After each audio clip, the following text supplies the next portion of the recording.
welcome back, guys, to another episode of Indie Faith Podcast, a platform where we talk all things Pacifica related. I am your host, Jules, and usually I'm joined by my beautiful co host, Mary, but unfortunately, she won't be joining us today, but she will definitely be in the next episode.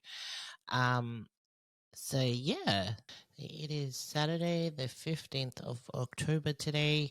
I woke up this morning with news that Robbie Coltrane has passed away. For those that don't know who that is, he's the actor that played Hagrid in the Harry Potter series. But yeah, it's really, really sad. He was one of my favorite characters in Harry Potter.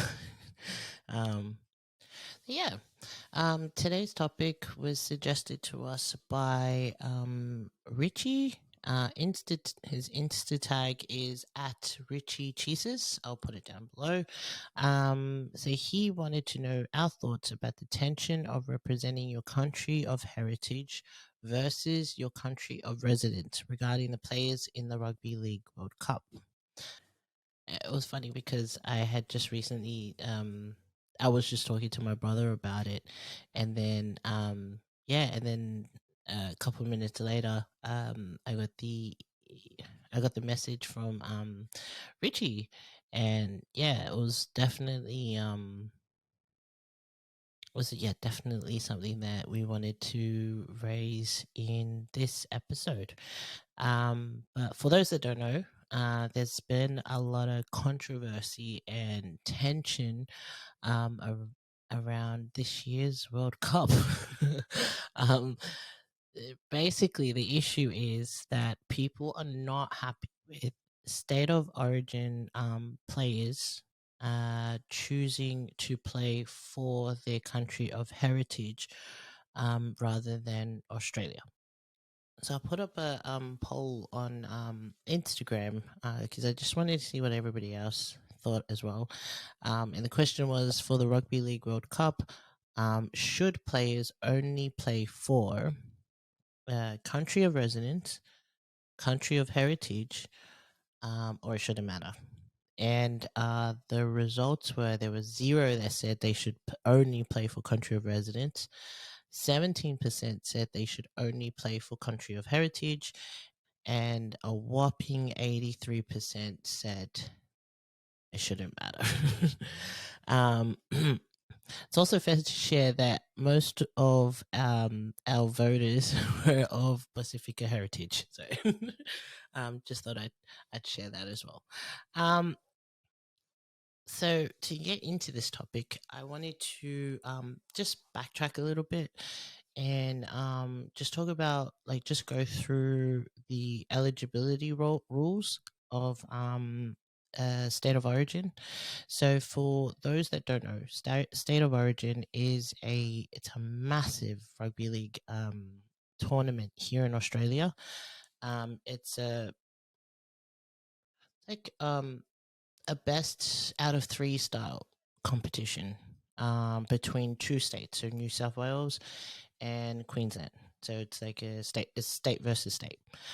Now, in order for players to be eligible to play in the state of origin, they have to meet 3 criteria. So the first one is they have to be born. They have to have been born in the state they wish to represent. 2, have moved to the state before they were 13 and have played representative football in that state. And then 3, have a father who has represented his chosen state. So those are the 3 criteria that they have to meet.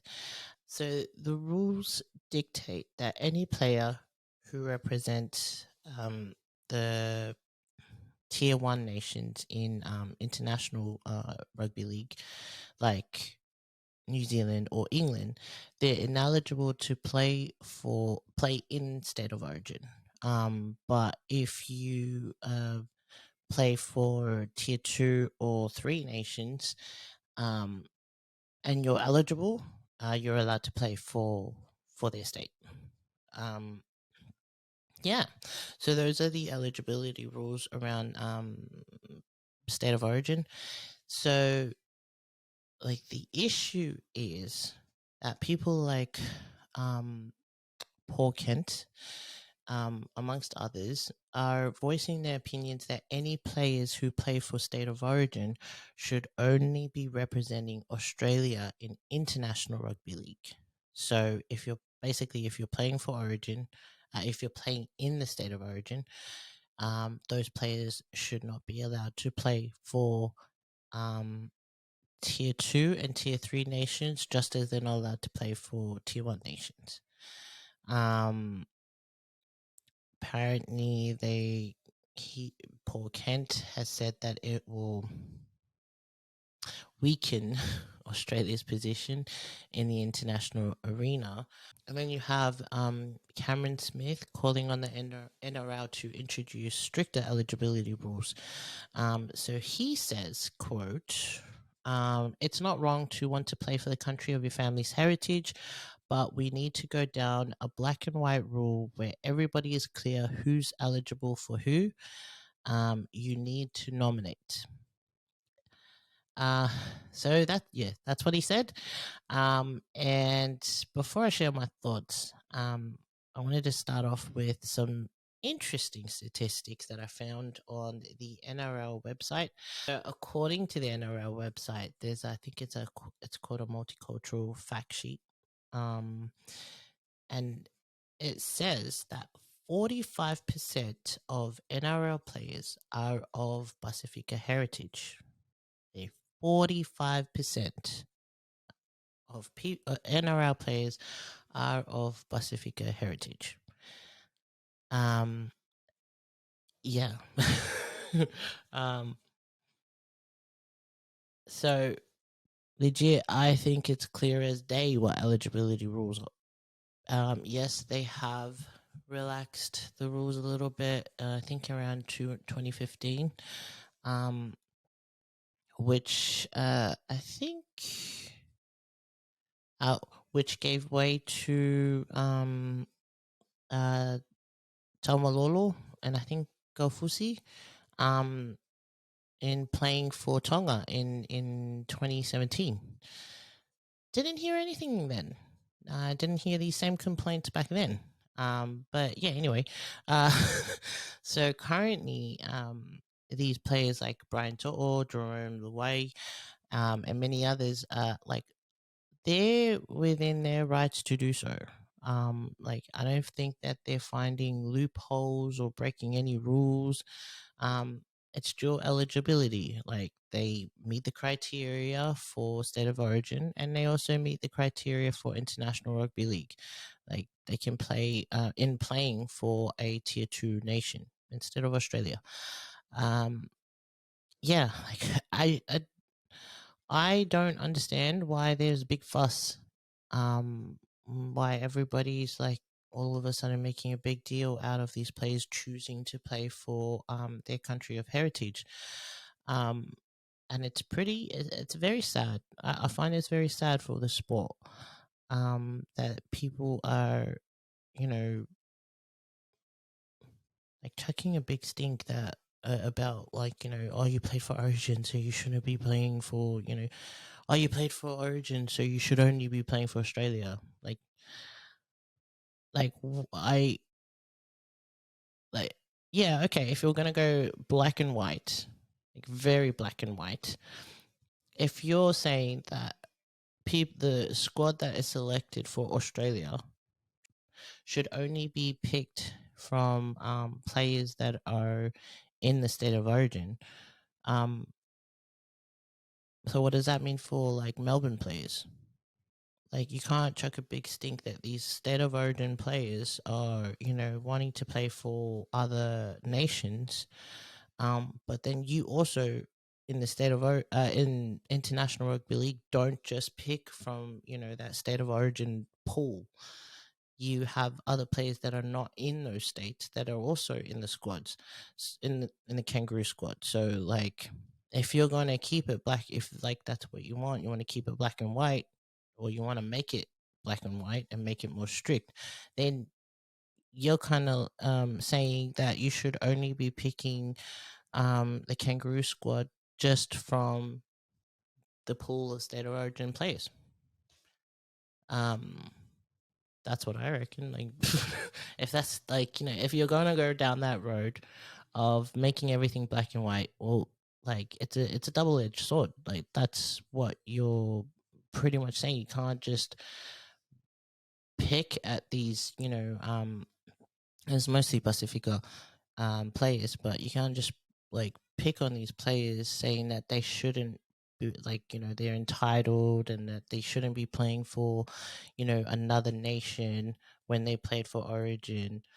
Um, like out of the 15 World Cups that we've had, Australia has won 11 of them. Where are like, players choosing to play for another nation going to weaken like your position? Um yeah, like you're the current reigning champions. How is that weakening your position? It's a like in my opinion, that's a greedy mindset to have for the Australians. Like I don't understand. Um I think like if you're looking at like for me, if you're looking at promoting the sport internationally, like even out the playing field, that's what that's what the NRL officials are trying to do. But it's people like Paul Kent and the rest of them, like that need to wake up and realize that times have changed. Like we're a multicultural country. Um, like these rules are going to change. Like unless you've been living under a rock. Like the demographics of the game are changing. The population of mixed races are ever increasing, like to the point where I could almost guarantee you that in the next 10 years, those eligibility rules are going to be invalid because you're going to have players with so many mixed races that they're eligible to play for like almost every country. So yeah, like don't think it's a big deal. Like I don't think it's a big deal. But that's just me. um I personally think that it'd be a lot more interesting to watch if you had, if all these tier 2 and 3 nations had access to these, NRL players. Uh and make it more of a competition. And so from like what I'm hearing is that they're looking at changing the eligibility rules for state of origin. That if you play for state of origin, you shouldn't be playing for any other nation but Australia. Like, well, like I mean, you can understand the players who sign up to these contracts and they put in who they want to represent. And like obviously they would put down Australia not because they want to play for Australia, but because they want to be eligible for state of origin. Yeah, it's a pretty narcissistic mentality to have that to set up these rules that you should only play for Australia. Um, Otherwise you don't play in the state of origin. Like that's sad. Um, like I don't. That's not fair at all. Like I don't find that fair one bit, and I don't find how that would benefit uh, international or domestic rugby league. Um, and it does, um, to me, put a negative light on the sport. But yeah, like I think it's admirable, like the altruistic desire of these players to balance the field, in the World Cup, by playing for tier 2 nations, knowing that they're not going to be paid as much as they would have in a tier 1 team. I think that's it's admirable, and I think it's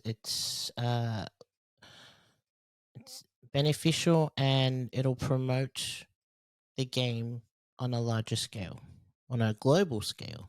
But yeah, so my so yeah, to sum it up, my response to those who are so against these players playing for their country of heritage, um, build a bridge. Like, times are changing. The game will inevitably change as well.